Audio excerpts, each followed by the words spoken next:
அருட்பெருஞ்சோதி அருட்பெருஞ்சோதி தனிப்பெரும் கருணை அருட்பெருஞ்சோதி. எல்லா உயிர்களும் இன்புற்று வாழ்க, வள்ளல் மலரடி வாழ்க வாழ்க. கொல்லா விரதம் குவளை எல்லாம் ஓங்குக, நல்லோர் நினைத்த நலம் பெறுக, நன்றி நினைத்தெல்லோரும் வாழ்க இசைந்து. உலக மக்களே, அறிவார்ந்த அன்பர்களே, ஆண்மநேய ஒருமைப்பாட்டுடைய அன்பர்களே, வல்லப்பமான நமக்கு அருளிய திருவற்பாவிலிருந்து அருட்பெருஞ்சோதி ஆண்டவருடைய திருவிளையாடலை பார்த்து கொண்டிருக்கிறோம். அருட்பெருஞ்சோதி ஆண்டவருடைய திருவிளையாடல் கலியுகத்தினுடைய கடைசி கட்டத்தில் கடைசி திருவிளையாடல்.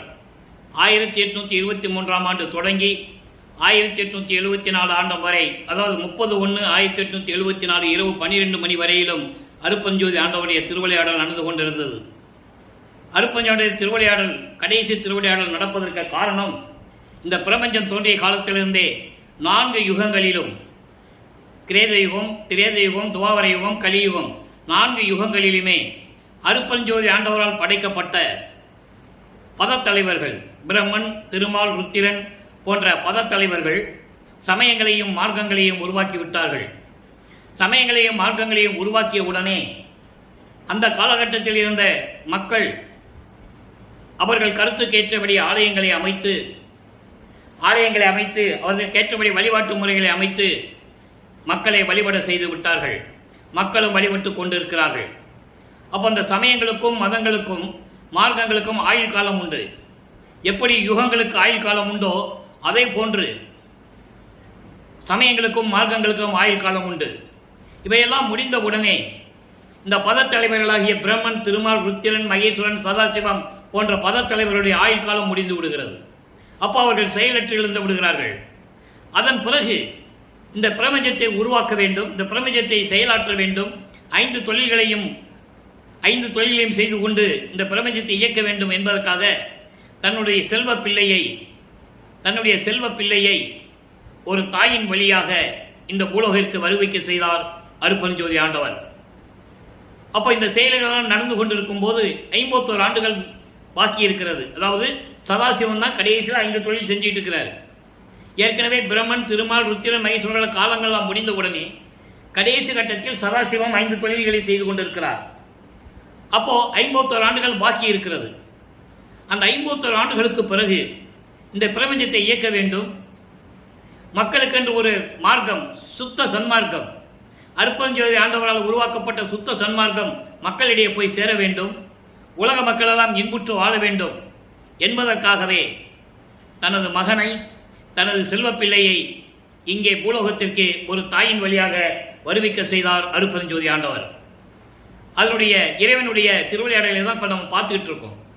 அப்போ அந்த தாயின் கருவறையிலே இருக்கும்போது தனது மகனுக்கு எப்படியெல்லாம் திருவிளையாடல் செய்தார் என்பதை நாம் ஏற்கனவே பார்த்து விட்டோம். கருவறை இருட்டாக இருக்குன்னு சொல்லும்போது ஒளி காட்டியது.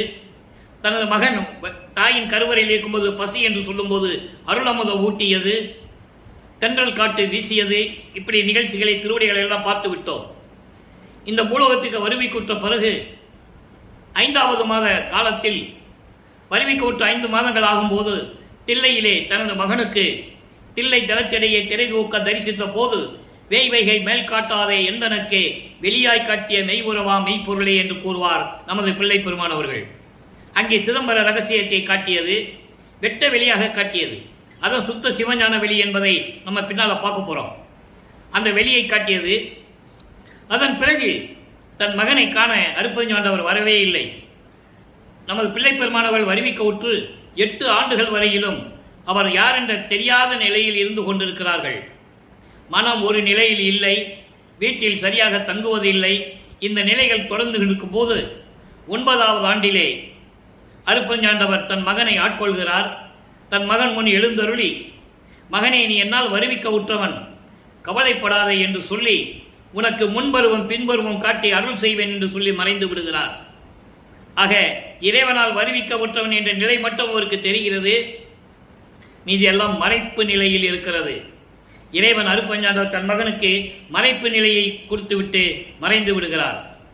அதன் பிறகு இவர் மனம் எப்படி துன்பப்பட்டது, எப்படி வருத்தப்பட்டது, எப்படி இவர் அலைந்து கொண்டிருக்கிறார் என்பதை திருவற்பாவிலே 1ஆம் திருமுறையிலிருந்து 4 திருமுறை வரைக்கும், அதன் பிறகு 6வது திருமுறை, 4 திருமுறை வரைக்கும் சமயங்களும் மதங்களும் மார்க்கங்களும் சூழ்ந்திருந்த காலகட்டங்களில் நமது பிள்ளை பெருமான் எப்படியெல்லாம் இருந்தார் என்பதையும், அதன் பிறகு சுத்த சன்மார்க்கத்தை பெற்ற பிறகு அவருடைய நிலை எப்படி இருந்தது என்பதையும், எப்படியெல்லாம் இறைவன் அருட்பெருஞ்சாண்டவர் திருவிளையாடல் செய்தார் என்பதையும் ஒவ்வொரு நாளாக நாம் பார்த்து கொண்டிருக்கிறோம்.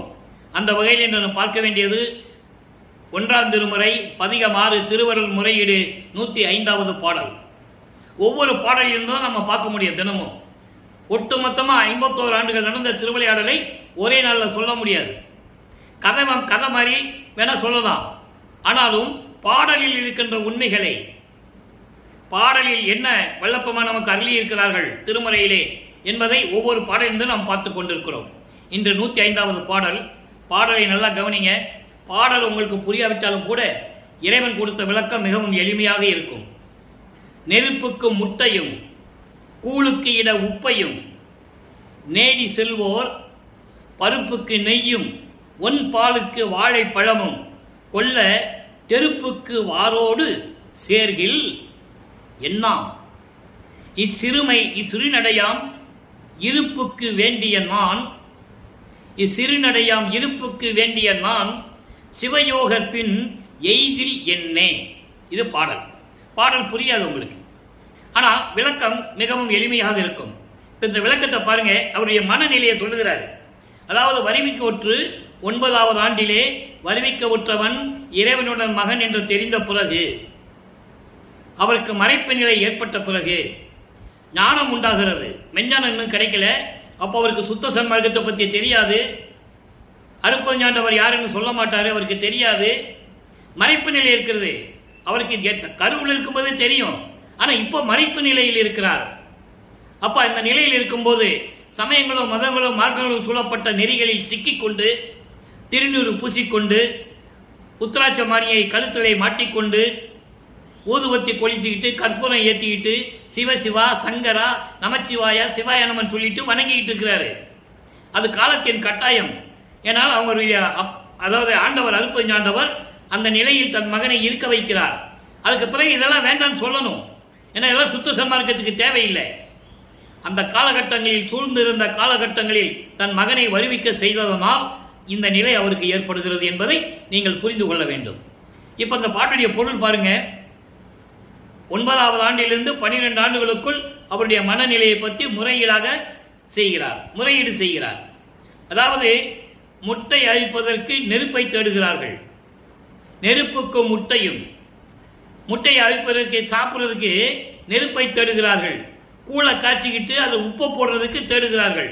ஏன் இதை சொல்றாருன்னா, நாக்குக்கு ருசி அவங்க சாப்பிடணும். கூழுக்கு உப்பு இல்லைன்னா சாப்பிட முடியாது. அதுபோல இந்த கூழுக்கு உப்பை தேடி செல்லுகிறார்கள். அப்படிப்பட்ட மனநிலையில் மக்கள் இருந்து கொண்டிருக்கிறார்கள். அந்த சூழ்நிலையில் நானும் இருந்து கொண்டிருந்தேன். அதுக்கப்புறம் சொல்றாரு, பருப்புக்கு நெய்யை தேடுகிறார்கள். பருப்புக்கு நெய்யை தேடுகிறார்கள். அதன் பிறகு சுத்தமான பாலில் அந்த பாலோடு சாப்பிடுவதற்கு வாழைப்பழத்தை தேடுகிறார்கள். இதையெல்லாம் வாங்குவதற்கு தெருவுக்கு வருகிறார்கள், கடைக்கு வருகிறார்கள். இப்படிப்பட்ட மனநிலையில் உலக வாழ்க்கையிலே மனநிலையில் இருந்து கொண்டிருக்கிறார்கள். இந்த நிலை ஏற்படும் போது நானும் இந்த நிலையில் இருந்து கொண்டிருந்தால் என்ன ஆகும்? இப்படியெல்லாம் இருக்கிறவங்களோட சேர்ந்துக்கிட்டா, நானும் சேர்ந்துட்டா என்ன ஆகிறது? நான் அப்படிப்பட்டவன் இல்லையே. உன்னால வருவிக்க விட்டவன் நிலை தெரிந்த பிறகு நான் யாரிடமும் சொல்ல முடியவில்லை. இந்த மாதிரி தெரிந்து கொண்டிருக்கிறவர்களிடம் பழத்தோடு வாழைப்பழம், பாலோடு வாழைப்பழம் சாப்பிட வேண்டும், பருப்போடு நெய்யிட்டு சாப்பிட வேண்டும், கூழுக்கு உப்பிட்டு சாப்பிட வேண்டும், முட்டைகளை அவித்து சாப்பிட வேண்டும் என்ற இந்த நிலையில் இருக்கின்றவர்களோடு நான் சேர்ந்து கொண்டால் என்ன ஆகிறது? என்ன ஆகும்?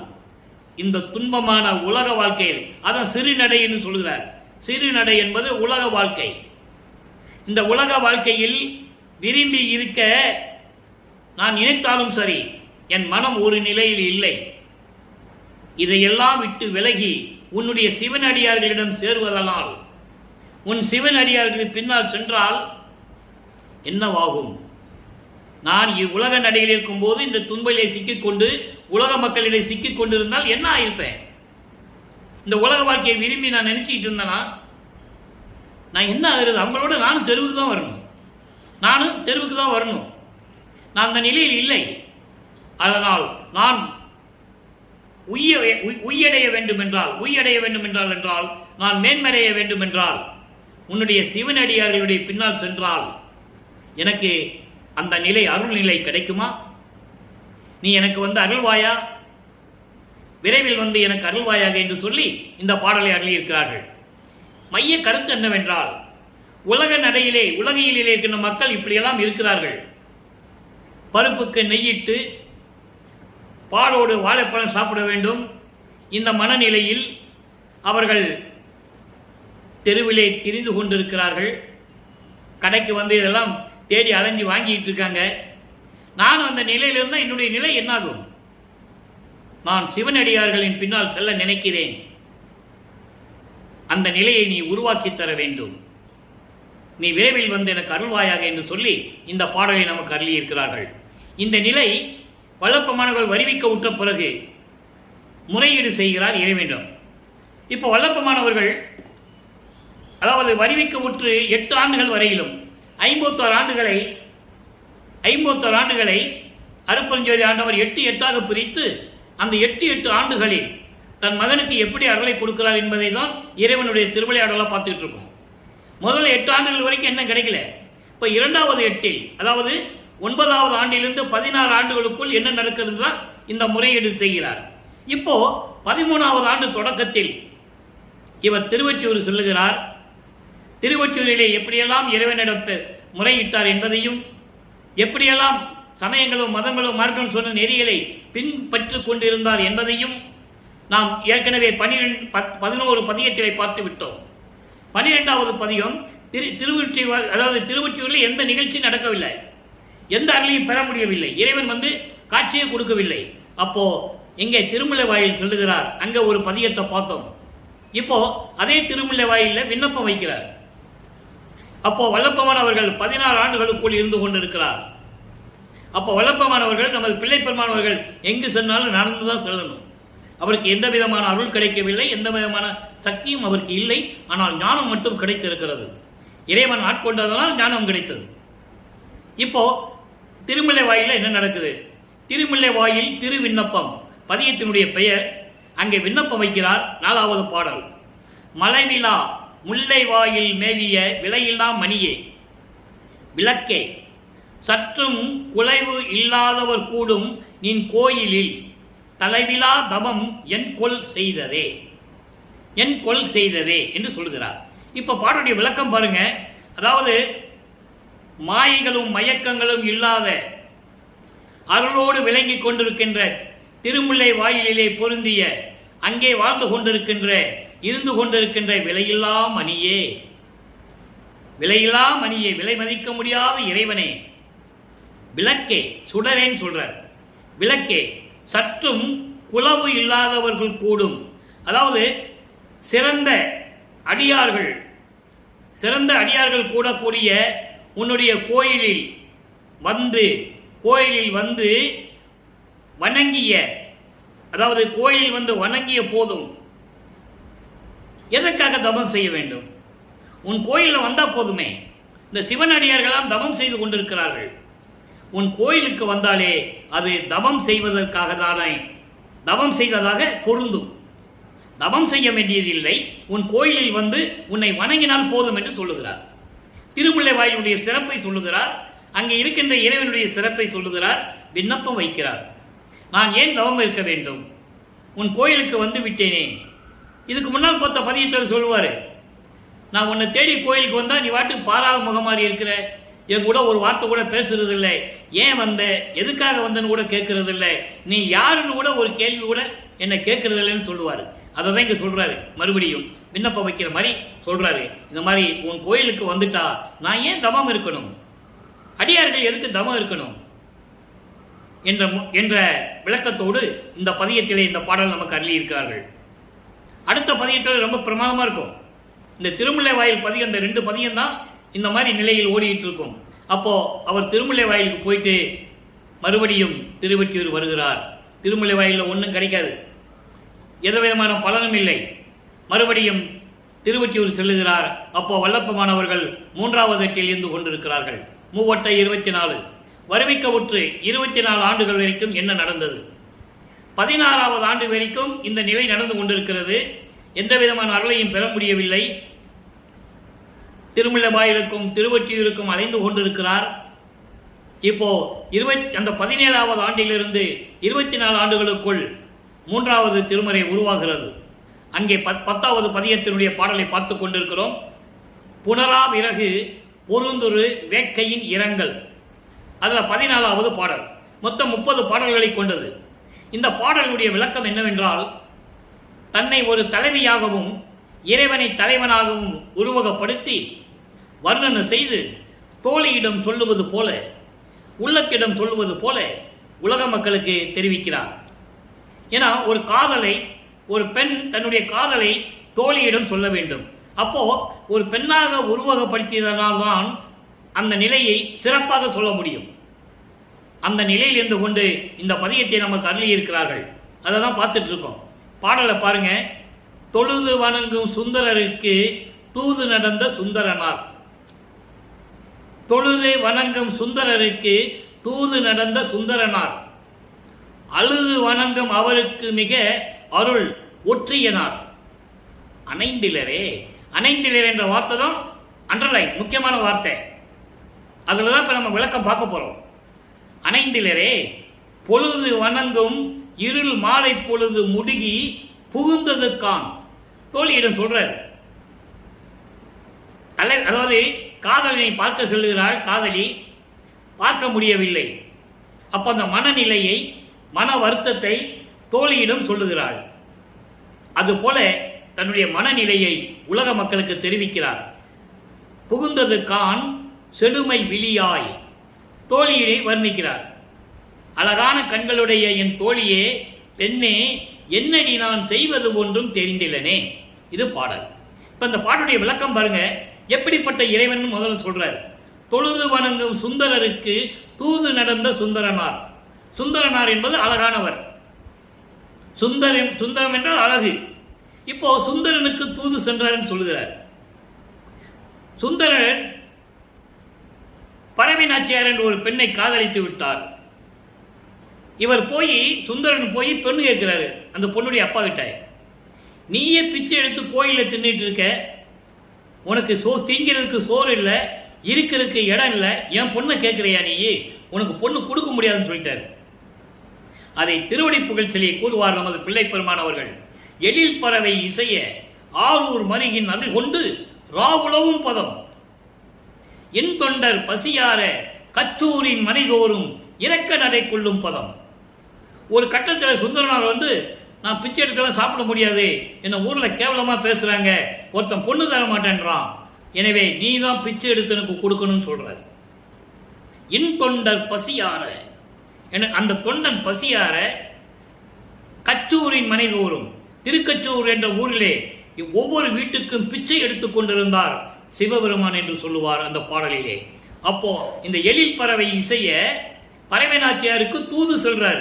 இவருடைய காதலுக்கு, சுந்தரனுடைய காதலுக்கு, பறவை நாச்சியாருக்கு போய் காதலுக்காக தூது சொல்லும் போது அன்னைக்கு ராம் முழுவதும் தெருவில் நடக்கிறாராம். ஏன்னா அவங்க அப்பன் தூங்கல, திண்ணையில படுத்திருக்கிறான். எவனா வந்து பொண்ணை தூக்கிட்டு போயிடுவான்னு சொல்லி திண்ணையில படுத்திருக்கிறான். இவர் தூது போறாரு, தெருவில் நடந்துகிட்டே இருக்கிறார். அவன் தூங்குற மாதிரி தெரியல. உடனே இவருடைய அருள் சக்தியால் அவனை தூங்க வைக்கிறார். தூங்க வச்சு பரமநாச்சியார்ட்ட பேசுறாரு. அவன் யார் இல்லம்மா, என்னுடைய தொண்டன் தான், நீ கவலைப்படாத, நீ அவனை கல்யாணம் பண்ணிக்கோ, நான் உங்களை பார்த்துக்கிறேன் அப்படின்னு சொல்லி சத்தியம் வாங்கி இங்க வந்து சுந்தரனுக்கு சொல்றாரு. எப்பா, நான் தூது போயிட்டு வந்து கேட்டு வந்துட்டேன், நீ கல்யாணம் பண்ணிக்கலாம், நானே உன்னை கல்யாணம் பண்ணி வைக்கிறேன்னு சொல்ற. அதான் இந்த தூது சொல்றதை இந்த பாடலிலே ஒரு வழியிலே சொல்றார். தொழுது வணங்கும், தன்னை வணங்கக்கூடிய சுந்தரனுக்கு தூது நடந்த சுந்தரனார். சுந்தரனார் என்பது அழகான இறைவன். அழுது வணங்கும் அவர்களுக்கு அருள் ஒற்றியனார். தன்னை மனதில் நினைத்து கண்ணீர் மல்க வேண்டி விரும்பி அழுகின்றவர்களுக்கு அருளக்கூடிய இறைவன் திருவொற்றியூரில் இருக்கிறார். இதெல்லாம் சொல்லுவார். இப்போ சொல்லிதான் ஆகணும். அப்ப இதெல்லாம் தேவையில்லைன்னு சொல்லுவார். சுத்த சமாக்கத்தை வாங்கின பிறகு என்ன சொல்றாருன்னு இன்னைக்கு நம்ம பார்க்க போறோம். இப்போ தியாகராஜ பெருமான் சொல்லுவாரு, மாசிலாமணின்னு சொல்லுவாரு, நடராஜன் சொல்லுவாரு, சொக்கநாதன் சொல்லுவார், எல்லாம் சொல்லுவார். சொல்லிதான் ஆகணும். அவருக்கு அப்போ தெரியாது. அற்ப அறிவாக இருந்தது என்று சொல்லுவார். பின்னால பேருபதேசம் பண்ணி கொடி கட்டும் போது எனக்கு அப்ப அற்ப அறிவா இருந்தது, எனக்கு தெரியாது. இவங்கெல்லாம் சமயத்தினுடைய தலைவர்கள், இவங்கெல்லாம் இறைவன் என்னுடைய தந்தை அருப்பஞ்சாண்டவருடைய அருளுக்கு கோடான கோடி பங்கு கீழே இருக்கின்றவர்கள், அவர்களை வணங்க தேவையில்லை என்று சொல்லுவார். அந்த நிலையில அற்புதமான நிலையில நம்ம பார்க்க போறோம். மக்களுக்கு, உலக மக்களுக்கு யாரும் சொல்லல, அவர்கள் இருந்தார்கள். சைவத்தையும் அந்த சமயங்களையும் மார்க்கங்களையும் சார்ந்திருந்தனால் அவங்களுக்கும் அருள் இருந்தது. ஒரு குறிப்பிட்ட அளவுகோல் சொல்றார். இந்த அளவு வரைக்கும் தான் அவங்களால அருளை கொடுக்க முடியும், அதுக்கு மேல கொடுக்க முடியாதுன்னு சொல்றார். அந்த நிலையை நம்ம பார்க்க போறோம். அந்த விளக்க அப்புறம் பார்க்கலாம். இப்போ சுந்தரனாருக்கு தூதுகின்ற சுந்தரனார் தன்னை நினைத்து வணங்குகின்றவர்களுக்கு கண்ணில் மல்கி கண்களில் நீர் வர என்னை நினைத்து வணங்குகின்றவர்களுக்கு அருளை கொடுக்கக்கூடிய இறைவன் திருவொற்றியூரில் இருக்கிறார். அவர் அணைந்திலரே. அணைந்திலர்னா என்ன? இன்னும் என்னிடம் வந்து சேரவில்லை. 24 ஆண்டுகளாகிறது. நான் வருவிக்க விட்டு 24 ஆண்டுகளாகிறது. படாத பாடுபட்டு கொண்டிருக்கிறேன். அதை மெய்யருள் வியப்பில் சொல்வார் 6ஆம் திருமுறையிலே. 12 ஆண்டு தொடங்கி இற்றைய பகல் வரை இந்த படியில் இந்த பூலோகத்தில் நான் பட்ட பாடை நினைக்கில் மலையும் கரையுமே இரும்பும் உருகுமே அப்படிலாம் சொல்லுவார். அப்போ இவர் அவ்வளவு துன்பத்தில் துயரத்தில் இருந்து கொண்டிருக்கிறார். இன்னும் அணைந்திலரே, என்னை வந்து பார்த்து கொஞ்சி குழாவி என்னோடு ஆசையாக இருக்கவில்லையே இந்த இறைவன் என்று சொல்லுகிறார்.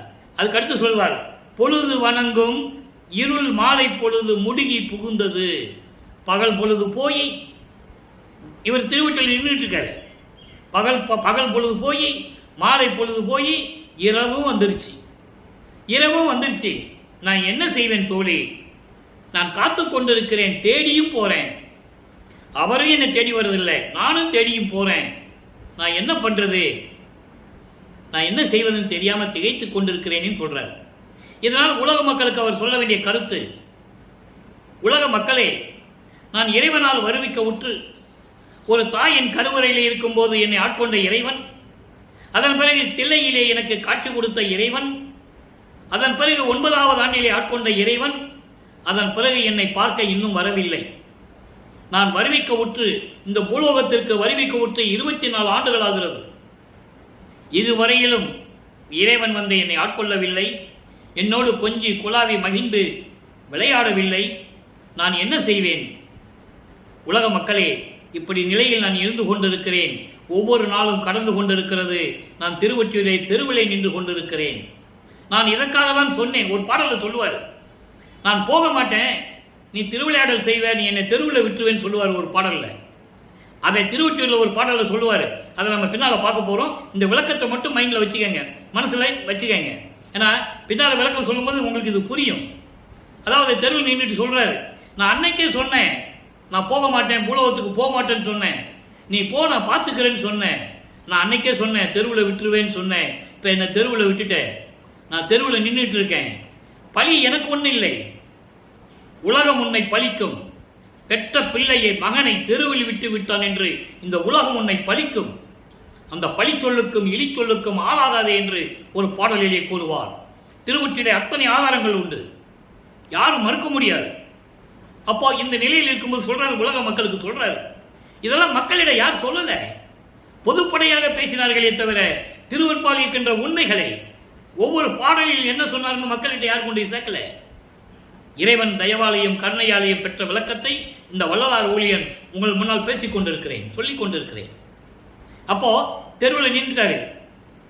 உலக மக்களுக்கு சொல்றாரு, வருவிக்க உற்று 24 ஆண்டுகள் ஆகியும் உலக மக்களே, இறைவன் என்னை வந்து ஆட்கொள்ளவில்லை, நான் இந்த நிலையில் இருந்து கொண்டிருக்கிறேன் என்று சொல்றார். இப்போ நிலைகள் மாறுகிறது. இப்போ 4வது எட்டில் போயிட்டு இருக்கிறாரு. 4 8 32. 32 ஆண்டுகளுக்குள் என்ன நடந்தது? 24 ஆண்டு வரைக்கும் ஒன்றும் நடக்கல. 25வது ஆண்டிலிருந்து என்ன நடக்கிறதுங்கிறத இப்ப நம்ம பார்க்க போறோம். அப்ப 4ஆம் திருமுறை உருவாகிறது. அருள் பிரகாசமாலை 100 பாடல், இன்னைக்கு 30வது பாடலை நம்ம பார்க்க போறோம். ஏற்கனவே 29 பாடல் பார்த்தாச்சு. அதுக்கப்புறம் இறைவன் எப்படி திருவழியா வராரு, எப்படி நடந்து வராரு, அவர் ஏன் நடந்து வரணும்? நினைச்ச இடத்துல இறைவன் இருக்க போறாரு இல்லையா? மகனை சமாதானப்படுத்த வேண்டும். பயங்கரமா கடும் கோபத்தில் இருக்கிறாரு பையன் அப்படின்னு அவருக்கு தெரியும். நம்ம பிள்ளை பெருமான ஒவ்வொரு கோபத்தில் இருக்காரு. எப்படின்னா நல்லா கவனிங்க. 27வது ஆண்டு அதாவது வருவிக்க உற்று. நான் ஏற்கனவே கூறியிருக்கிறேன், வள்ளற்பெருமானை பற்றி பேசும்போது வயதை குறிப்பிட்டு பேசவே கூடாது. அவர் ஒவ்வொரு யுகத்திலையும் இந்த வயது இல்லை. பூலோகத்திற்கு ஒரு தாயின் வழியாக வந்ததனால் பேசிக் கொண்டிருக்கிறார்கள். அவர் ஒவ்வொரு யுகத்திலையும் இருந்தவர். அப்போ வருவிக்கு உற்ற ஆண்டிலிருந்து சொல்ல வேண்டும்.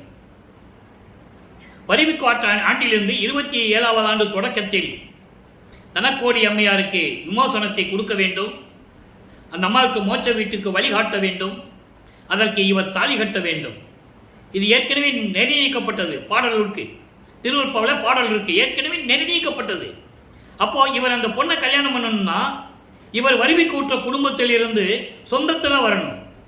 அதனால் இவர் வருவிக்க உற்றதனால் அங்கே ஒரு அக்கா சொந்தமாகிறாள். அந்த அக்காவுக்கு பிறந்த பொண்ணு தான் தனக்கோடி. அப்ப அந்த தனக்கோடிக்கு இவர் தாய்மாமன் ஆகிறார். அந்த உறவு முறை வர வேண்டும் என்பதற்காகத்தான் தனக்கோடி அம்மையார் அந்த குடும்பத்திலேயே பிறக்கிறார். அப்போ அந்த அம்மாவுக்கு இவர் தாலி கட்டணும்.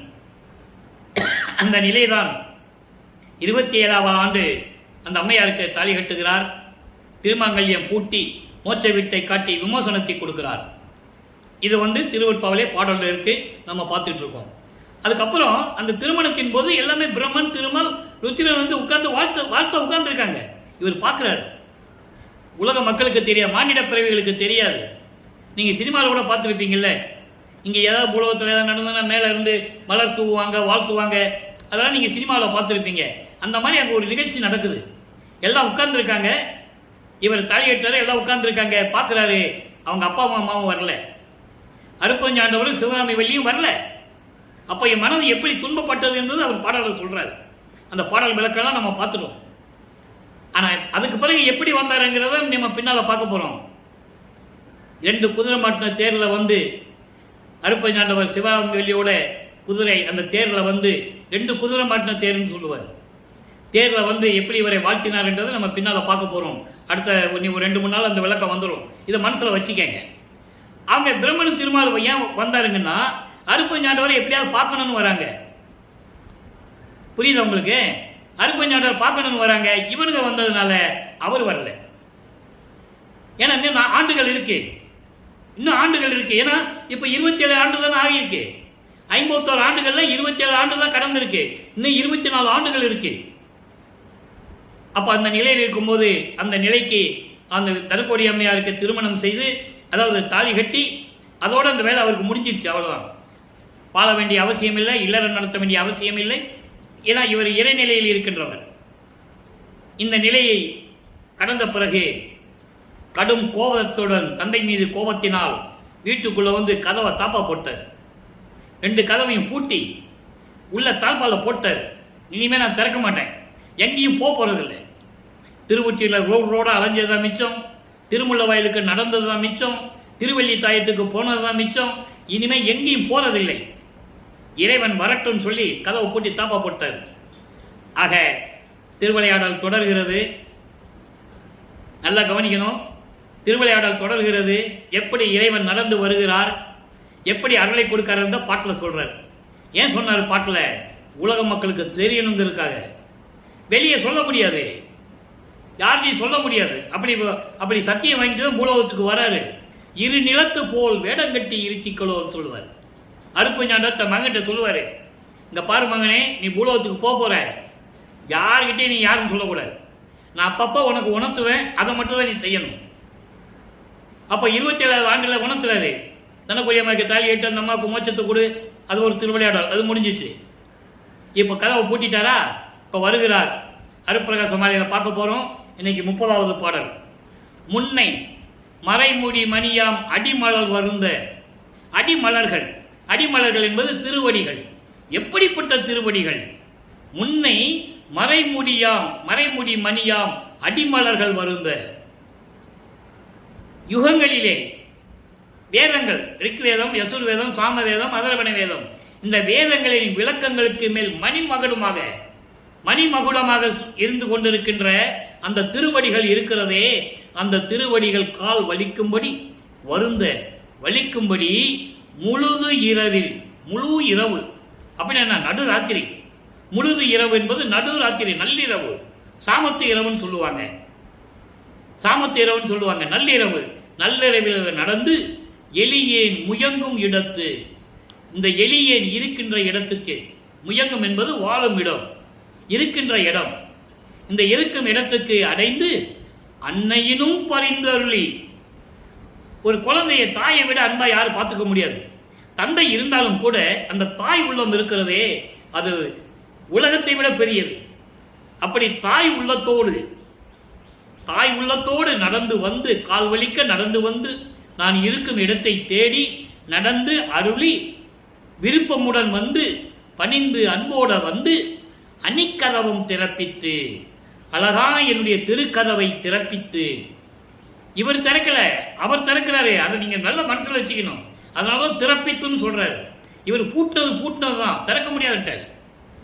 அப்போ அவருக்கு தெரியும், இவன் மகன் கோபத்தில் இருக்கிறாரு, இனிமே நம்ம ஒன்றும் நடக்காது, தெருவிலே நடந்து போற மாதிரி போக்கு காட்டியதை நான் சமாதானப்படுத்தணும் அப்படி சொல்லி தெருவில் நடந்து வராரு. அவர் நடந்து வந்ததை இவர் பாடலின் மூலமாக உலக மக்களுக்கு தெரிவிக்கிறார். அப்படிப்பட்ட திருவடிகள் நான் இருக்கும் இடத்தை தேடி அடைந்து, சாமத்து இரவில், முழு இரவில் நடந்து வந்து, நான் இருக்கின்ற தெருக்கதவை, அந்த அழகான தெருக்கதவை திறக்க செய்து, தாழ்பால் திறக்கணும் இல்ல, அவர் இப்படி கையை காட்டுவாரு, தாழ்பால் நகரும். இறைவன் கையை காட்டணும் என்ன ஆகும்? தாழ்பால் தானா திறக்க போகுது.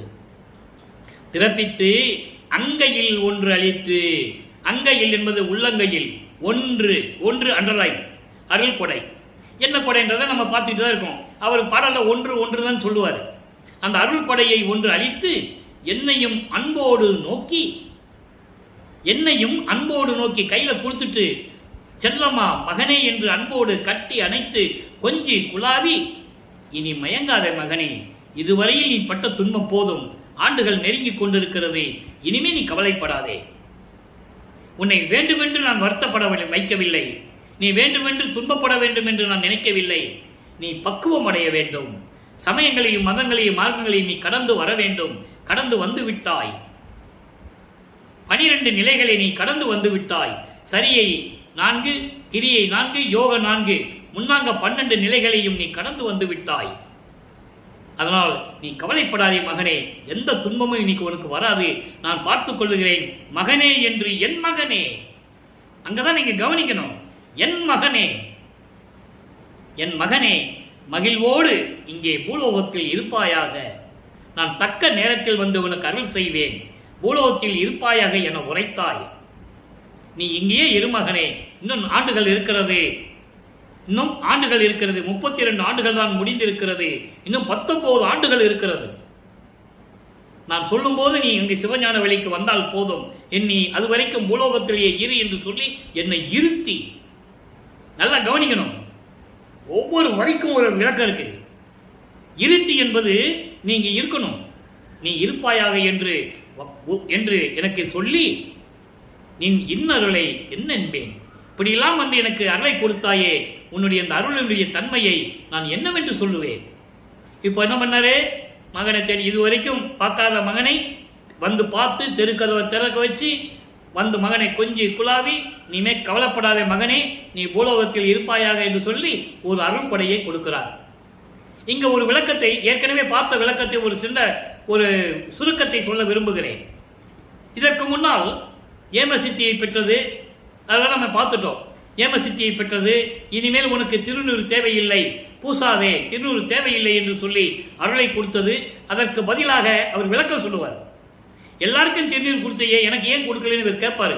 அதை நம்ம பிரசாத மாலையில பார்த்துட்டோம். 4ஆம் திருமுறையில நம்ம அந்த நிலையெல்லாம் பார்த்து கடந்து வந்துட்டோம்.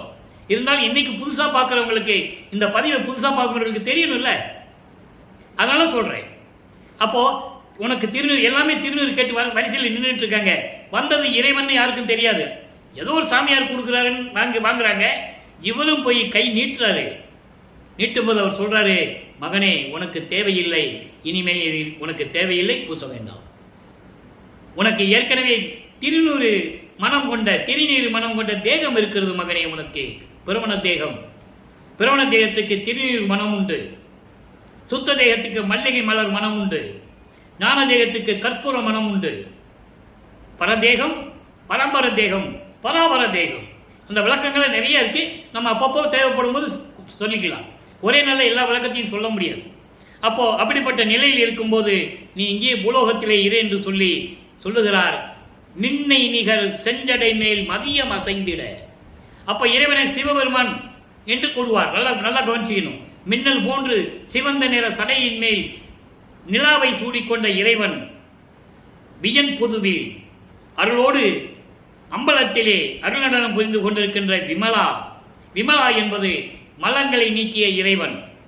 ஆணவம், கண்மம், மாயை, மாமாயை போன்ற 5 மலங்களை நீக்கிய இறைவன் தான் விமலன், பரம்பொருளே என்று சொல்லி இந்த பாடலை அறிவிக்கிறார்கள்.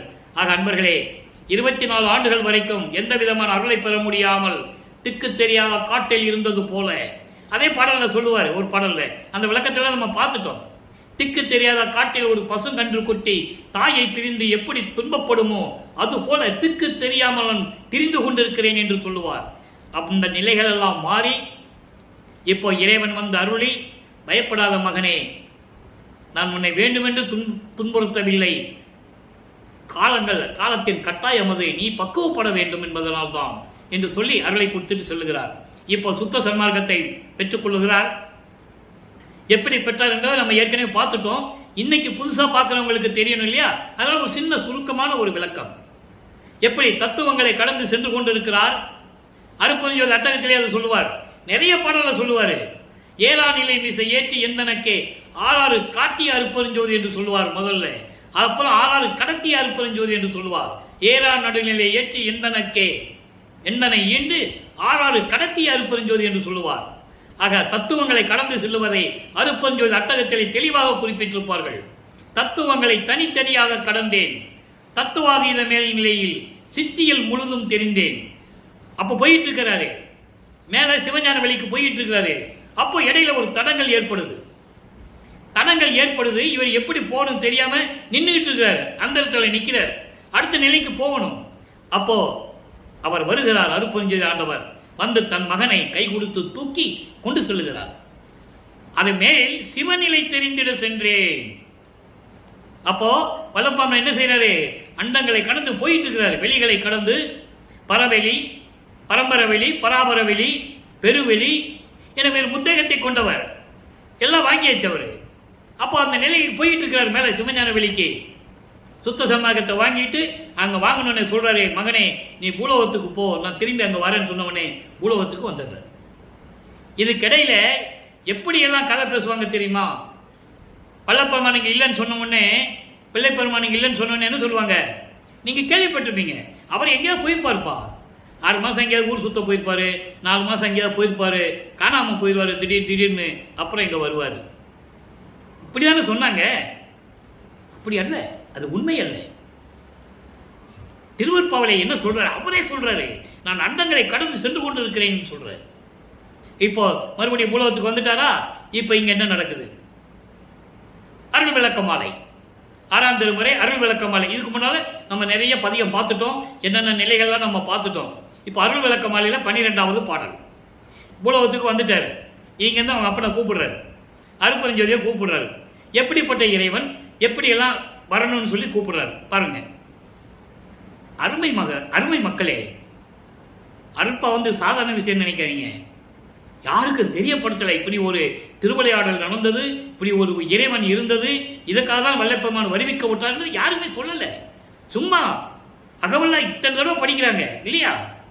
ஆன்ற சன்மார்க்கம் அணிபெற என்னை தான் ஈன்று அமுதளித்த இனிய நற்றாயே, நான் எதுக்காக இந்த உலகத்துக்கு பூலோகத்துக்கு வந்தேன்னு சொல்றாரு. ஏன் மக்கள்கிட்ட சொல்லல? அங்கதான் சமயங்களும் மதங்களும் மார்க்கங்களும் அவங்களை தடுக்குது. அதை விட்டு வெளியே வர முடியல, சுத்த சன்மார்க்கத்துக்குள்ள வர முடியல.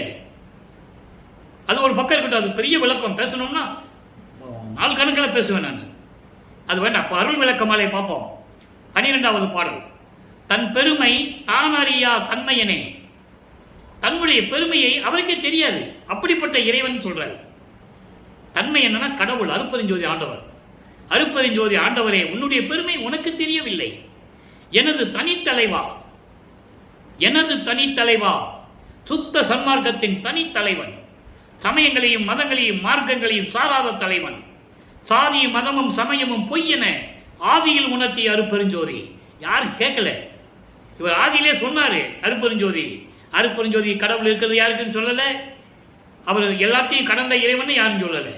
அதனால வல்லப்பமன் வருவிக்க விட்டு சொல்றேன், என் தனித்தலைவா, யாருடையும் ஒப்பிட முடியாத தனித்தலைவன் அருட்பெருஞ்சோதியே, என் உயிருக்குள் இனித்த தனி சுவையே, என் பெருமை நான் அறியேன், நின் பெருமை நான் அறியேன். இன்னும் தெரியல, நான் மட்டுமா அறியேன், நான் மட்டுமா தெரியல, எனக்கு மட்டுமா தெரியல, நெடுமால் நான்முகன் முதலா மூர்த்திகளும் அறியார். பிரம்மன், திருமால், ருத்திரன், மகேஸ்வரன், சதாசிவம் போன்ற மூர்த்திகளும் கூட தெரியாது. நீ யாருன்னு தெரியாது. உன்னை பார்த்ததே இல்லையே அவங்க. உன்னுடைய அடியின் திருமுடியை யார் பார்த்தது? யாருமே பார்த்ததில்லை. நான் ஒருத்தன் தானே பார்த்துருக்கேன். படிமுடி கடந்து என்னை பார் இது பார் என அடிமுடி காட்டி அருட்பெருஞ்சோதி. அப்பா கிட்ட கேட்கிறாரு, யாருமே உன்னை அடிமுடியை பார்க்கல என்ற எனக்கும் காட்டலையே நீயே அப்படின்னு சொல்லும்போது சொல்றாரு, நீ இந்த பூலோகத்தை விட்டு மண்ணுலகத்தை விட்டு பூலோகத்தை விட்டு நீ வந்துகிட்டே இரு, மின்னுலகத்தை தாண்டி நீ போய்கிட்டே இருப்ப, அங்க நான் இருப்பேன், கடந்து என்னை பார் இது பார் என அருட்பெருஞ்சோதி பிள்ளைக்கு வழிகாட்டுகிறார். வா வா வான்னு கூப்பிடுறார். இவர் போயிட்டே இருக்கிறார் முடிய பார்க்கறதுக்கு. ஓகேவா? அப்போ யாரும் பார்க்க முடியாத இறைவன், அன்புறும் ஆகம மறைகள் அறியாவே எனினும் இவங்களும் யாரும் பார்க்கல, வானவர்களும் யாரும் பார்க்கல, வேதங்களும் பார்க்கல, ரிக் வேதம், யசுர் வேதம், சாமவேதம், அதர்வண வேதம் பார்க்கல, ஆகம நூல்களும் பார்க்கல, ஆகமங்களும் பார்க்கல. 28 ஆகம நூல்கள், அந்த 28 நிலையில் இருக்கின்ற அந்த நெறிகள் கொண்ட அந்த அவங்களும் பார்க்கல. அதை சொல்றாரு, இவங்களும் பார்க்கல என்றாலும் அவரும் யாரு? இந்த மூர்த்திகளும் அவைகளும் இந்த வேதங்களும் ஆகமங்களும் சில சொல் அணிகின்றார் நினைக்கே, உன்னை வணங்குகின்றார்கள். சில பாடல்களை உன்னை பற்றி பாடுகிறார்கள், எப்படியாவது உன்னிடம் அருளை பெற்றுவிட வேண்டும் என்று நினைத்துக் கொண்டு பாடுகிறார்கள். எப்படியாவது பாடி இறைவனை அருள் பெற்றணும் பாடுறாங்க. இதை ஒரு பாடலிலே சொல்லுவார். நண்பர்களே, ஒரு பாடலை விளக்கம் தரும்போது இன்னொரு பாடல்கள் விளக்கம் வந்து கொண்டே இருக்கும். அதுதான் திருவருட்பாவின் சிறப்பு. இதே பாடுறான்னு சொல்லும்போது பாடுகிறார்கள் மட்டுமல்ல, புலம்பி அழுகிறார்கள். எப்படி அழுகிறார்களாம்? வானிருக்கும் பிரம்மரும் நாரணரும் பிறரும் மாதவம் பன்னாட் புரிந்து மணிமாட நடுவே தேனிருக்கும் மலர் அணை மேல் ஒரு இருக்கையை ரெடி பண்ணி மலர்களை அலங்கரித்து ஒரு பளிங்கு அறையில வைக்கிறாங்களாம். உன் திருவடியாவது இங்க கொண்டு வந்து வைப்பா, நாங்க வணங்கிக்கிறோம் அப்படி சொல்லி புலம்புறாங்களாம். வானிருக்கும் பிரம்மரும் நாரணரும் பிறரும் மாதவம் பன்னாட் புரிந்து மணிமாட நடுவே தேனிருக்கும் மலர் அணை மேல், புத்தம் புது மலர்கள், தேன் சொரிகின்ற புத்து பத மலர்களை அதை அலங்கரித்து பளிங்கு அறையிலே வைத்து உன் திருவடி சேர்த்து அருள்கை என செப்பி வருந்திடவும், உன் திருவடியாவது இங்க வை, நாங்க தொட்டு கும்பிட்டுக்கிறோம் அப்படி சொல்லி அழுகிறாங்களாம். அதை தான் இங்க சொல்றாரு, சில சொல் அணிகின்றார் எனக்கே, என் பருவம் புரியாத என்னை ஆண்ட அரசே, சின்ன பையனா இருக்கிறேனே, மகனா இருக்கிறேன் என்று கூட நினைக்காமல் என்னை இந்த பூலோகத்திற்கு வருவிக்க உற்று, ஏன்னா அவர்கிட்ட இருந்த செல்வப்பிள்ளை தானே இவரு, அவர்கிட்ட இருக்கும்போது அவர் பேர் செல்வப்பிள்ளை. அப்போ என்னுடைய பருவம் கூட, என்னுடைய வயது கூட நினைக்காமல் என் தவறுகளை எல்லாம் மன்னித்து, என்ன தவறு செஞ்சாரு? ஒன்னும் செய்யல. சமயங்களையும் மதங்களையும் மார்க்கங்களையும் பின்பற்றி கொண்டிருந்தார், அந்த நெறிகளை பின்பற்றி கொண்டிருந்தார், திண்ணூர் பூசிட்டு இருந்தாரு, எல்லாம் பண்ணிட்டு இருந்தாரு. இப்ப சுத்த சன்மார்க்கத்தை வாங்கியாச்சுல்ல, இதெல்லாம் செய்ய மாட்டாரு. அப்ப ஏற்கனவே முன்னால செஞ்சது தவறு தானே, தெரியாமல் செய்த தவறு என்று ஒரு பாடலிலே சொல்லுவார். ஆனா அவங்க அப்பாவே சொல்லுவார், அருட்பெருஞ்சாண்டவர், நீ தெரியாம செஞ்சிட்டப்பா, நான் உனக்கு தண்டனை கொடுப்பனா, நீ என் மகனாச்சேன்னு சொல்லுவார் ஒரு பாடலிலே. நீ என் மகன், நீ செய்த குற்றங்களை எல்லாம் நான் மனசுல வச்சுக்கலாம், என்னாலே ஏற்பட்டது தானே என்று சொல்லுவார். அந்த நிலையில் சொல்லுகிறார், அப்படியெல்லாம் குறைகளெல்லாம் நீக்கி என்னை ஆண்ட அரசே, யானும் அவர் போல் அணிகின்றேன். நான் அவங்க போல நான் சொல்றேன், ஏற்றுக்கொண்டு அணிந்து இங்கு அருளே. ஏற்றுக்கொண்டு இங்கு என்பது இந்த பூலோகத்தில், சீக்கிரம் வந்து எனக்கு அருளை கொடு, எல்லாம் பார்த்துட்டு இருக்காங்க, எல்லாம் என்ன ஒரு மாதிரியா பேசிட்டு இருக்காங்க, சீக்கிரம் வந்து அருளை கொடுன்னு சொல்றார். அப்போ இறைவன் வருகிறார், அருட்பெருஞ்சோதி ஆண்டவர் வருகிறார், அந்த காட்சியை சொல்லுகிறார். 40 கண்கொள்ளா காட்சி. காட்சியின் தலைப்பே பாருங்க, கண்கொள்ளா காட்சி. எப்படி பார்த்தாரு இறைவனை? உடையானை, அருட்பெருஞ்சோதி உருவினானை, ஓவானை மூவானை உளவா என்ப கொடையானை. முதல்ல பாட்டு சொல்லிடுறேன். அப்புறம் விளக்கம் சொல்றேன். என் குறை தீர்த்து என்னை ஆண்டு கொண்டானை, கொல்லாமை குறித்திடாரை அடையானை. நல்ல கவனமா கேட்கணும் இந்த வரியை. எல்லாம் சொல்லுவாங்க சத்தியஞான சபைக்கும் சித்தி உலகத்துக்கு போனால் எல்லாம் வாங்கிடலான்னு. அதெல்லாம் வாங்க முடியாது. எப்படி இருக்கிறவனுக்கு கொடுக்குறான்னு நல்லா கவனிக்கணும். யாருக்கு அருளை கொடுப்பார்? அருப்பஞ்சாண்டவர். அருப்பஞ்சாண்டத்தை ஏமாற்றி எல்லாரும் அருளை வாங்க முடியாது. கொல்லாமை குறித்திடாரை அடையானை, திருச்சிற்றம்பலத்தினானை, அடியேனுக்கு அருளமுதம் அளிக்கவே. நல்லா கவனிக்கணும். அடியருக்கு அருளமுதம் அளிக்கவே பின் இடையானை, என் ஆசை எல்லாம் தந்த எம்மானை கண்டு கழித்திருக்கின்றேனே. உலக மக்களுக்கு சொல்றாரு. அருள் விளக்க மாலையில வச்சுட்டாரு, சீக்கிரமா வந்து அருளை கூடுன்னு. அவர் வந்தாரு. அதை உலக மக்களுக்கு சொல்றாரு. எப்படிப்பட்டவனா? இறைவன் உடையானை, எல்லா அருள் வல்லமும் கொண்ட இறைவன், அருப்பெருஞ்சோதி உருவில் இருக்கின்ற இறைவனை, என்னை விட்டு விலகாதவனை, அதான் ஓவானை என்று சொல்லுகிறார். என்னை விட்டு விலகாதவனை, மூப்பு இல்லாதவனை, அதாவது சுயமாக தோன்றிய இறைவனை, உளவா இன்பம் கொடையானை, அழிவில்லாத இன்பம் பேரின்பத்தை கொடுக்கின்ற இறைவனை, என் குறை தீர்த்து என்னை ஆண்டு கொண்டானை சொல்றாரா. நான் சமயங்களிலும் மதங்களிலும் மார்க்கங்களிலும் இருந்தபோது நான் அளவில்லாத பற்று கொண்டிருந்தேன். அந்த பற்றுகளை எல்லாம் நீக்கி, இது குறையில்லை மகனே, நான் தீர்த்து விடுகிறேன் என்று சொல்லி அந்த குறைகளை எல்லாம் நீக்கி என்னை ஏற்றுக்கொண்டானை. அடுத்து சொல்ற பாருங்க, கொல்லாமை குறித்திடாரை அடையானை. கொல்லாமையில் இருக்கணும், கொல்லா நெறியில் இருக்கணும். அதை நினைக்காதவங்க, அதை விடாதவங்க, அதாவது எந்த உயிரையும் கொல்ல மாட்டேன், உயிரினங்களுக்கு நான் எந்த இம்சையும் செய்ய மாட்டேன் என்ற நினைக்கின்றவர்களுக்கு தான் இறைவன் அருளை கொடுப்பார். அப்படி நினைக்காமல், கொல்லாமையை நினைக்காமல், கொல்லா நெறியை கடைபிடிக்காமல் இருக்கின்றவர்களுக்கு அருளை கொடுக்க மாட்டேன் என்று சொல்லுகிறார். திருச்சிற்றம்பலத்தினானை, அங்கு சிவஞான வெளியில் இருக்கின்ற இறைவனை, அடியேனுக்கு அருளமுதம் அளிக்கவே, எனக்கு அளிக்கவே, அருளமுதத்தை எனக்கு கொடுக்கவே. அருளமுதம் என்பது என்ன? அருள் வல்லமைகள். எல்லா அருளையும் எனக்கு கொடுக்கவே, அமுதத்தை எனக்கு கொடுக்கவே. வல்லப்பமன் அவர்கள் அருள் அமுதம் உண்டவர். நிறைய பாடல்கள் இருக்கு. 8 ஆண்டுகளுக்கு வருவிக்க உற்று 8 ஆண்டுகள் வரையிலும் தான் உண்ட உணவெல்லாம் அமுதமாயிற்று என்று சொல்லுவார். அதெல்லாம் நிறைய விளக்கங்கள் இருக்கு. அப்போ அழிக்கவே பின் இடையானை, எவ்வளவு தடைகள் வந்தாலும் சரி, முன்வைத்த காலை பின் வைக்காமல், அதான் பின் இடையானை, தயங்காமல் உறுதியாக என் மகனுக்கு அருளமுதம் கொடுத்தே ஆக வேண்டும் என்று இந்த பூலோகத்திற்கு வந்த இறைவனை அழிக்கவே பின் இடையானை, என் ஆசையெல்லாம் தந்த எம்மானை, எனக்கு என்னென்ன ஆசை இருந்ததோ எல்லாரும் கொடுத்த இறைவனை கண்டு கழித்திருக்கின்றேனே. அப்போ வல்லப்பமானவர்கள் வருவிக்க விட்டு 41 ஆண்டுகளுக்குள் இருக்கிறார். இதெல்லாம் இப்ப நடக்குது. 5வது எட்டில் நடக்குது. இன்னும் நம்ம 6வது எட்டுக்கே போகல. 6 48. அந்த 40 ஆண்டிலிருந்து 41 ஆண்டிலிருந்து 48 ஆண்டுகளுக்குள் என்ன நடந்ததுன்றது இன்னும் நம்ம உள்ள போகல. அதெல்லாம் உள்ள போறதுக்கு இன்னும் நாட்கள் இருக்கு. அப்ப என்ன நடந்தது? தர்மசாலையை நிறுவியது.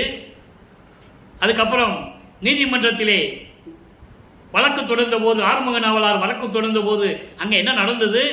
இறைவனின் திருவிளையாடல் எப்படி நடந்தது? எப்படி அந்த நீதிபதி தீர்ப்பு கூறினார்? அதன் பிறகு சத்தியஞான சபையை இறைவனுடைய கட்டளைப்படி, எப்படி அருப்பஞ்சாவுடைய கட்டளைப்படி, தன்னுடைய அப்பா கட்டளைப்படி மகன் எப்படி நிறுவினார்? இதெல்லாம் நம்ம சொல்ல வேண்டியது இருக்கு. இப்போ 40 ஆண்டுகளுக்குள் என்ன நடந்தது மட்டும்தான் நம்ம பேசிக்கிட்டு இருக்கோம், சொல்லிட்டு இருக்கோம். எல்லாம் கவனிச்சுக்கணும் நீங்க. இப்ப இறைவனை பார்த்தாச்சு. அப்புறம் இறைவன் தன் மகனை கட்டி தழுவி அணைத்துக் கொண்டது. இறுதியாக தான் கலந்து கொண்டது, அது வேற. இது கட்டி தழுவி மகனை கொஞ்சி குலாவியது. 42வது பதிகம் 10வது பாடல். மருள் நெறிசேர் மல உடம்பை எப்படி சொல்றார் பாருங்க. மருள் நெறி என்ன? அறியாமை நெறி என்ன? சமயங்கள், மதங்கள், மார்க்கங்கள், இந்த நெறிகள் எல்லாம் சேர்ந்த இந்த மல உடம்பு அந்த காலகட்டத்தில் இவர் வருவிக்க உற்றவர். அப்படிப்பட்ட இந்த மல உடம்பை அழியாத விமல வடிவாக்கி என்பது மலங்கள் இல்லாத உடம்பு. ஆணவம், கண்மம், மாயை, மாமாயை, துரோதை போன்ற மலங்களை நீக்கி அழிவில்லாத உடம்பாக்கி எல்லாம் செய்வல்ல சித்தாம் பொருளை. என்ன பொருள்? அருப்பெருஞ்சோதி. அங்க 4ஆம் திருமுறையில் சொன்னார்ல, பொருள் ஒன்று கொடுத்தாருன்னு இங்க அருட்பெருஞ்சோதியை வாங்கினது சொல்றாரு. அருட்பெருஞ்சோதியை வாங்கி தருணம் தான், இதுதான் தருணம் என்று தெரிந்து, இதுதான் நல்ல நேரம் என்று தெரிந்து எனக்கு தானே வந்து அளித்து, அற்புதமான இடம், தானே வந்து அளித்து தந்த தயாநிதியை, என்னை ஈன்ற தந்தையை, அண்டர்லைன், என்னை ஈன்ற தந்தை என்றால் என்ன? என்னை வருவிக்க செய்த, தன்னிடம் இருந்த என் செல்வப்பிள்ளையாகிய என்னை இந்த பூலோகத்திற்கு ஒரு தாயின் வழியாக வருவிக்க செய்த என் தந்தையை, அருட்பெருஞ்சோதியை, என் தாயை, பொருள் நிறை சிற்றம்பலத்தை விளங்குகின்ற பதியை, அருள் வல்லமம் பெருத்த சிவஞான வெளியில் இருக்கின்ற எனது இறைவன், எனது தந்தை அருட்பெருஞ்சோதியை, புகழ் அரிதாம் சுத்த சிவபூரண மெய்சத்தை, சொல்ல முடியாத அளவுக்கு அரிய நிலையில் இருக்கின்ற சுத்த சிவநிலையில் இருக்கின்ற எனது அருட்பெருஞ்சோதி ஆண்டவருடைய தந்தையை, ஆண்டவர் தந்தையை, கருணை அருட்பெருஞ்சோதி கடவுளை என் கண்ணால் கண்டு கொண்டேன், கனிந்து கொண்டேன், கொஞ்சி குழாவிக் கொண்டேன், கலந்து கொண்டேன் என்று சொல்லுகிறார். அடுத்து ஒரு விளக்கம் பாருங்க, நேரம் கடந்து கொண்டிருக்கிறது, நல்லா கவனிச்சிட்டு வாங்க. அருள்ஜோதி நிலை 10வது பாடல் 46வது பதிகம். இறைவன் எப்படிப்பட்ட இறைவன்? சத்தியமாம் தனி தெய்வம், தடையறியா தெய்வம். தடை என்பது என்ன? சமயங்களும் மதங்களும் மார்க்கங்களும் இல்லாத, தடைகள் இல்லாத தெய்வம். சக்திகள் எல்லாம் விளங்க தானோங்கும் தெய்வம். அருட்பெருஞ்சோதியை சொல்றாரு, நித்திய தன்மயமாக்கி நின்ற தெய்வம், அழிவில்லாத தெய்வம், எல்லா நிலைகளும் தன் அருள்வெளியில் நிலைக்க வைத்த தெய்வம். எங்க? சுத்த சமஞான வெளியில அங்க நிலைக்க வைத்த தெய்வம், பத்தி வளைப்படுகின்ற தெய்வம். சுத்த சன்மார்க்கத்தில் இருந்து கொண்டு, சைவ நெறியில் இருந்து கொண்டு, கொலையும் புலையும் தவிர்த்து, உயிர் நேயத்தோடு இருந்து கொண்டு, உயிர் இரக்கத்தோடு இருந்து கொண்டு, ஜீவகானிய ஒழுக்கத்தில் இருந்து கொண்டு தன்னை வணங்குகின்றவர்களுக்கு எளிதாக கிடைக்கக்கூடிய தெய்வம். அதான் வளைப்படுகின்ற தெய்வம் என்று சொல்லுகிறார். எனக்கு எல்லா பரிசும் அளித்து, எல்லா அருள் சக்திகளையும் கொடுத்து, என்னது? ஏமசித்தி, சாகா கல்வி, தத்துவங்களை நிகரம் செய்தல், எல்லா சக்திகளையும் எனக்கு கொடுத்து சித்தி எல்லாம் தரும் தெய்வம், சித்தாந்த தெய்வம். சித்தாந்த தெய்வம் ஏன் சொல்றாரு? நீயும் நானும் இரண்டல்ல ஒன்று என்று சொல்லுகின்ற நிலை. நீயும் நானும் ஒண்ணுதான், அப்படி என்னை ஒன்றாக்கிய தெய்வம், அதான் சித்தாந்த தெய்வம். நீயும் நானும் வேறில்லை, நம்ம இரண்டு பேரும் ஒன்றுதான் என்ற நிலையில் இருக்கின்ற தெய்வம், சிற்றபையில் விளங்குகின்ற தெய்வம், அதே தெய்வம். அடுத்து பேரானந்த நிலை, இறைவனுடைய பேரானந்த நிலை, அந்த கிடைத்தது இவருடைய நிலை எப்படி பேரானந்தமாக இருக்கிறது? 10வது பாடல். தலம்பல திருச்சிற்றம்பலத்து ஓங்கும் தனித்த மெய்ப்பொருள் பெரும் சிவமே, அருள் வல்லவத்தோடு திகழ்ந்து கொண்டிருக்கின்ற திருச்சிற்றம்பலத்திலே விளங்கிக் கொண்டிருக்கின்ற இயற்கை உண்மை விளக்க கடவுளாகிய அருட்பெருஞ்சோதியே, நலமலர் கருணை நாட்டம் வைத்து என்னையே நட்பு கொண்டு அருளிய நண்பனை, ஒரு நண்பனை போல் என்னிடு நாட்டம் கொண்டு எனக்கு விரும்பி எல்லா அருளையும் கொடுத்த இறைவனே, வளம்பெறும் நிலைகள் யாவையும் கடந்து வழங்கிய கனிநிலை வாழ்வே, எல்லா நிலைகளையும் கடந்து தனி சிவஞான வெளியிலே விளங்கிக் கொண்டிருக்கின்ற இறைவனே, பலமுறும் உள்ளத்தை இனித்திட எனக்கே பழுத்த பேரானந்த பழமே. எப்படி சொல்ற பாருங்க. அதாவது உன்னாலே வறுமிக்க உற்று உன்னால் ஆட்கொள்ளப்பட்டு எனக்கு உள்ளத்திலே அருள் வல்லமையை கொடுத்து, அந்த பலத்தை கொடுத்து, என் உள்ளம் இனித்திட, என் உள்ளம் மகிழ எனக்கே கிடைத்த பேரானந்த பழமை என்று சொல்லி இந்த பாடலும் கருளி இருக்கிறார்கள்.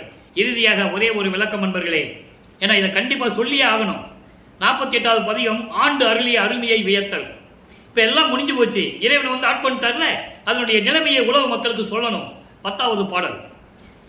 என் உள்ளம் பிரியா பேரொளி என்கோ, என் உள்ள தந்தையே என்கோ, என் உயிர் தாயே இன்பமே என்கோ, என் உயிர் தலைவனே என்கோ, என் உயிர் வளர்க்கும் தனி அமுதே என்கோ, என்னுடைய நண்பனே என்கோ, என் ஒரு வாழ்வில் தனி முதல் என்கோ, என்னை ஆண்டு அருளிய நினையே. இது பாடல். இந்த விளக்கம் பாருங்க. அதாவது என் உள்ளத்தில் இருந்து பிரியாமல் இருக்கின்ற பேரொளியான அருட்பெருஞ்சோதி என்று உன்னை நான் சொல்லுவதா? இதைத்தான் அகவல்ல சொல்லுவாரு, எம்மையும் என்னை விட்டு இறையும் பிரியாது அம்மையும் அப்பனுமாம் அருட்பெருஞ்சோதி. அந்த விளக்கம் தான் இங்க. எக்காலத்திலும் என்னை விட்டு பிரியாமல் என் உள்ளத்திலே இருந்து கொண்டிருக்கின்ற, எனக்கு தாயாகவும் தந்தையாகவும் விளங்கிக் கொண்டிருக்கின்ற இறைவனை என்று சொல்லுவார். அதனுடைய விளக்கம் தான் இந்த ஒரு வரி பதில். என் உள்ளம் பிரியா பேரொளி என்கோ, என் உயிர் தந்தை என்று உன்னை சொல்லுவதா, என் உயிர் தாய் என்று சொல்லுவதா, எனக்கு இன்பத்தை கொடுத்து கொண்டிருக்கின்ற என்னுடைய உள்ளன்பு கொண்ட தாய் என்று உன்னை சொல்லுவதா, என் உயிர் தலைவன் என்று உன்னை சொல்லுவதா, துணைவன் என்று சொல்லுவதா? எப்படியெல்லாம் சொல்றாரு பாருங்க. என் உயிர் வளர்க்கும் தனி அமுது என்கோ, எனக்கு அமுது கொடுத்து என் உயிரை வளர்த்துக் கொண்டிருக்கிறாயே, அமுது போன்ற இறைவன் என்று உன்னை நாம் சொல்லுவதா? ஏன்னா இவர் சாப்பிட வேண்டிய அவசியம் இல்லை, அருளமுதம் சுரப்பம் இருக்கு. நான் பசித்த போதெல்லாம் தான் பசித்ததாகி எனக்கு நல் உணவு அருளமுதம் கொடுத்த இறைவன் என்று சொல்லுவார். எல்லாம் இங்கே சொல்லுவாங்க, வள்ளலார் இலை போட்டு சாப்பிட்டாரு, அதை சாப்பிட்டாரு, இது சாப்பிட்டாருன்னு. சித்தி வளாகத்தில் இருக்கா? சித்தி வளாகத்தில் இருந்தார்ல, அந்த குடிசையில் சமையல் ரூம் இருக்கா, குளியல் ரூம் இருக்கா, பாத்ரூம் இருக்கா? இப்போ எப்படி சாப்பிட்டாரு? யோசிக்கணும். ஏமாத்துறதுக்கு என்ன வேணா பேசுவாங்க. அருளமுதம் உண்டவர், தாயின் கருவறையில் இந்த அருளமுதம் உண்டவர். சத்தியநிதன் சபையில் இருக்கா? சமையல் இருக்கா? பாத்ரூம் இருக்கா? இப்போ எப்படி தூங்கினாரு, எப்படி குளிச்சாரு? யோசிக்கணும். இந்த நிலைகள் எல்லாம் நீங்கள் அருட்பாவில் இருந்து தெரிய வேண்டும் என்பதற்காகத்தான் பாடலோடு உங்களுக்கு நான் இறைவனோட தயவோடையும் கருணையோடையும் இந்த விளக்கத்தை கொடுத்துக் கொண்டிருக்கிறேன். அதான் அமுது என்று சொல்லுவதா உன்னை, என்னுடைய நண்பன் என்று உன்னை சொல்லுவதா, என் வாழ்வின் முதல் என்று சொல்லுவதா, என் வாழ்வின் தொடக்கம் அசல் என்று உன்னை சொல்லுவதா, என்னை ஆண்டு அருளிய உன்னை நான் எப்படி சொல்லுவது என்று சொல்லி இந்த பாடலை நமக்கு அருளியிருக்கிறார்கள். எனவே அன்பர்களே, வல்லப்பமானவர்கள் ஒரு தாயின் கருவறையிலிருந்து வறுமைக்கு உற்று 40 ஆண்டுகள் வரைக்கும், 5வது 8 வரைக்கும் 40 ஆண்டுகள் வரைக்கும் இறைவனுடைய திருவிளையாடல் எப்படி நடந்தது என்பதை ஒவ்வொரு திருவுற்பாவின் பாடலில் இருந்தும் ஒவ்வொரு பதிகத்தில் இருந்தும் நாம் பார்த்து கொண்டிருக்கிறோம். இன்னும் நிறைய பின்னால் இருக்கு. முதல் இது முடிக்கிறதுக்கு இன்னும் 4 நாட்கள் ஆகும். எனவே தினமும் பாருங்கள், இறைவனுடைய அருளை பெற்றுக் கொள்ளுங்கள், இறைவனுடைய நிலையை தெரிந்து கொள்ளுங்கள், வல்லப்பமானுடைய அருள் நிலையை தெரிந்து கொள்ளுங்கள் என்பதை உங்களை தாழ்முடியை கற்றுக்கொள்ளுகிறேன். இறைவனை வணங்கி கொலையும் புலையும் தவிர்த்து சுத்த சன்மார்க்கத்தில் இருந்து கொண்டு உருவ வழிபாடுகளை எல்லாம் நீக்கி அருட்பெருஞ்சோதி அருட்பெருஞ்சோதி தனிப்பெருங்கனை அருட்பெருஞ்சோதி மகாமந்திரத்தை உச்சரித்து இறைவனுடைய அருளையும் செல்வங்களையும் எல்லாம் பெற்றுக்கொண்டு இந்த வையகத்தில் நீங்கள் வாழ்வாங்க வாழ வேண்டும் என்று வாழ்த்தி இறைவனுடைய தயவோடையும் கருணையோடையும் விடைபெறுகிறேன். இந்த வள்ளலார் ஊழியன். மீண்டும் நாளை சந்திப்போம். நன்றி, வணக்கம். அருட்பெருஞ்சோதி அருட்பெருஞ்சோதி தனிப்பெருங்கனை அருட்பெருஞ்சோதி அருட்பெருஞ்சோதி ஆண்டவருடைய திருவிளையாடல் நாளையும் தொடரும். கண்டு மகிழுங்கள், இறைவனுடைய அருளை பெற்றுக் கொள்ளுங்கள்.